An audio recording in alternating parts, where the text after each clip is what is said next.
Fatih TV.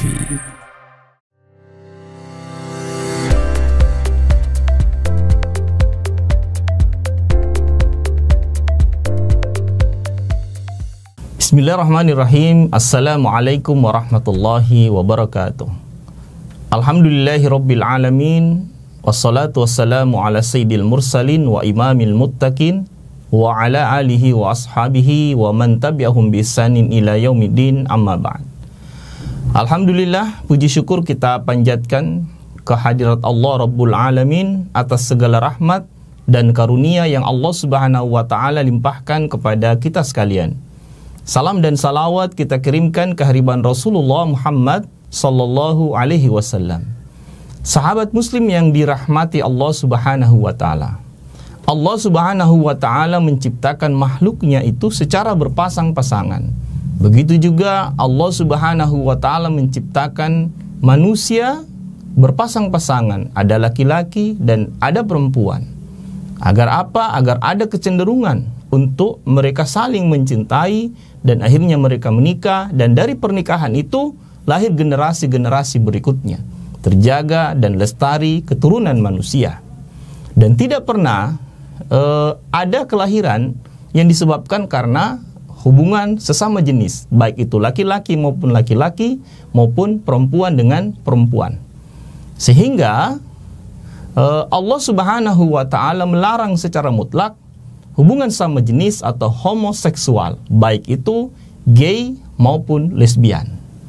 Nah, sahabat muslim yang berbahagia, akhir-akhir ini di negeri kita itu dihebohkan lagi dengan satu kasus penggerebekan yang dilakukan oleh aparat kepolisian terkait dengan pesta seks yang dilakukan oleh para gay di sebuah apartemen yang di dalamnya itu berjumlah 56 orang. Jadi ada 56 orang yang melakukan pesta homoseksual yang dilakukan oleh para gay, dan juga di dalamnya ada biseksual.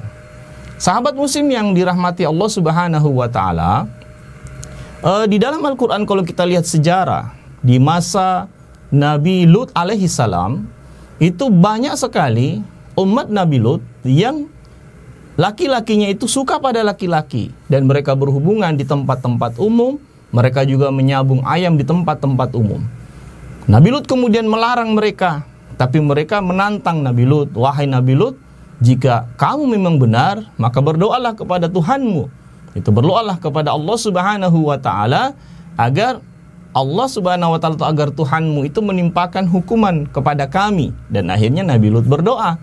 Ya, berdoa, maka turunlah azab Allah Subhanahu wa taala kepada kaum Nabi Lut yang melakukan hubungan gay atau hubungan homoseksual berupa hujan batu.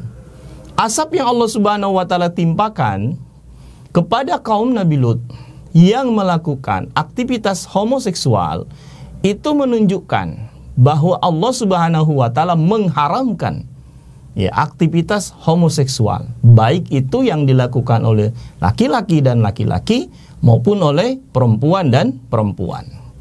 Namun tentu kita bertanya, kenapa perilaku seperti itu masih marak terjadi? Masih sangat banyak orang-orang yang melakukan. Ada banyak sebab seseorang itu bisa menjadi gay. Yang pertama, karena di masa kecilnya pernah dia menjadi korban. Korban dari pelecehan seksual oleh laki-laki. Akhirnya besar dia menjadi predator, dia menjadi pelaku. Yang kedua, ada juga yang menjadi gay karena sakit hati terhadap perempuan. Dia sudah melamar ke sana kemari, dia ditolak, atau dia pernah sangat mencintai seorang perempuan, tapi perempuan itu selingkuh, atau mungkin perempuan itu menikah dengan orang lain, akhirnya dia putus asa dan dia patah semangat dan menganggap semua perempuan itu sama, dan akhirnya dia melabuhkan cintanya kepada laki-laki. Yang ketiga, ada juga karena faktor ekonomi. Ada juga laki-laki yang berubah menjadi gay awalnya karena faktor ekonomi. Dia diajak oleh temannya, oleh gay, kenalan gaynya, kemudian dia dibayar, dia dibayar untuk melakukan sesuatu, dan dia menikmati bayaran itu, lama-lama dia juga menjadi suka. Nah, ada banyak faktor, sangat kompleks memang seseorang itu, faktor itu menjadi gay. Nah, sahabat muslim yang dirahmati Allah Subhanahu wa taala. Namun kalau kita lihat dari kasus penangkapan kemarin, itu ada yang sedikit aneh atau mirislah kita bahasanya. Karena dari 56 orang itu ternyata ada juga laki-laki yang menjalin hubungan sama laki-laki padahal dia sudah punya istri dan bahkan sudah punya anak. Nah, inilah dalam istilah psikologi disebut dengan biseksual. Dia mencintai perempuan, dia juga mencintai laki-laki. Nah, kenapa bisa? Ya tentu kita bertanya, kalau kita tarik pertanyaan-pertanyaan itu pada jawaban yang sangat inti, tentu semua ini adalah karena bisikan-bisikan setan. Setan menjanjikan angan-angan kosong. Setan menjanjikan kebahagiaan-kebahagiaan yang semu, kesenangan-kesenangan yang semu. Mereka menganggap itu adalah kesenangan, itu adalah kebahagiaan, padahal itu adalah jebakan-jebakan setan agar manusia melakukan tindakan yang dilarang atau diharamkan oleh Allah Subhanahu wa taala. Lalu bagaimana caranya supaya perilaku homoseksual dan atau gay ini kemudian tidak lagi merebak dan tidak menyebar kemana-mana? Nah, di dalam Islam kita lihat, tentu di sini ada upaya pencegahan, ya, dan ada upaya rehabilitasi, dan ada upaya kuratif atau ada upaya hukuman atau sanksi terhadap pelaku. Bagi orang-orang yang di masa kecilnya pernah menjadi korban, ya, korban dari pelecehan seksual yang dilakukan oleh laki-laki, maka korban ini harus direhabilitasi. Dia harus dibangkitkan kembali semangatnya, diberikan motivasi agar dia tidak menganggap dirinya itu rendah, agar tidak menganggap dirinya itu hina. Karena kapan dia menganggap dirinya rendah dan menganggap dirinya hina, maka dia akan bergabung dalam komunitas gay itu. Yang kedua, harus ada pencegahan. Pencegahan itu yang pertama bisa kita lakukan dengan cara memberikan kemudahan bagi anak-anak muda yang sudah siap menikah untuk dinikahkan. Jadi ketika mereka sudah siap menikah, kemudian budget anggarannya tidak cukup, maka negara turun tangan memberikan biaya. Dari mana? Ya dari dana infak, dari dana sodako. Kalau dia miskin, ya diambil dari harta zakat. Ya, karena zakat itu diberikan kepada orang-orang miskin, apalagi jika itu untuk tujuan kebaikan. Kemudian jika ternyata sudah dilakukan pencegahan, sudah dilakukan bantuan terhadap anak-anak muda agar mereka bisa menikah dengan gampang atau dengan sangat ringan, tapi penyebaran atau maraknya gay ini belum bisa dihilangkan, maka harus ada tindakan sanksi, harus ada hukuman terhadap mereka. Para ulama sepakat bahwa perilaku liwat, hubungan sesama jenis, ya, hubungan sesama jenis antara laki-laki dan laki-laki, itu hukumannya adalah hukuman mati. Nah, jadi dalam perspektif syariah, hukuman terhadap perilaku liwat itu hubungan, ya, hubungan seksual antara laki-laki dan laki-laki, maka itu hukumannya hukuman mati. Nah, sekalipun kaifiat atau tata cara dalam mengaplikasikan hukuman mati itu seperti apa, ya ulama berbeda pendapat.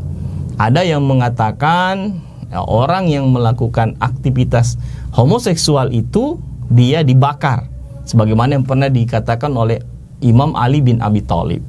Tapi kemudian dibantah oleh Imam Ibnu Abbas, sahabat Ibnu Abbas, yang mengatakan itu hanyalah hukuman yang boleh ditimpakan kepada makhluk, yang hanya boleh dilakukan oleh Allah Subhanahu wa ta'ala. Ada juga yang mengatakan dipancung, ada juga yang mengatakan dilempari batu, ada juga yang mengatakan dijatuhkan dari bangunan tertinggi di kota itu, dan ketika dia jatuh ke bawah belum mati, dia dilempari batu. Intinya para ulama sepakat bahwa hukuman terhadap perilaku hubungan seksual sesama jenis, itu laki-laki dan laki-laki, hukumannya hukuman mati. Sekalipun jumhur berpendapat cara yang paling tepat adalah dijatuhkan dari bangunan yang tertinggi di kota itu, dan ketika dia belum mati dia dilempari batu. Kenapa hukumannya begitu berat? Nah, ada sebuah riwayat menjelaskan bahwa ketika di suatu tempat terjadi hubungan sesama jenis, maka malaikat yang ada di tempat itu pun berlarian. Kenapa sampai lari? Karena malaikat itu khawatir jangan sampai Allah Subhanahu wa ta'ala menurunkan azab di tempat itu dan dia juga kemudian terkena dampaknya atau terkena imbasnya. Jika malaikat saja takut dengan azab yang Allah Subhanahu wa taala akan turunkan kepada pelaku gay, ya tentu kita lebih layak untuk takut. Maka caranya Allah Subhanahu wa taala mengharamkan kita, maka kita harus menjauhi perilaku gay ini. Saya kira demikian dari saya, sahabat muslim yang berbahagia, mudah-mudahan memberikan wawasan dan manfaat. Wassalamualaikum warahmatullahi wabarakatuh.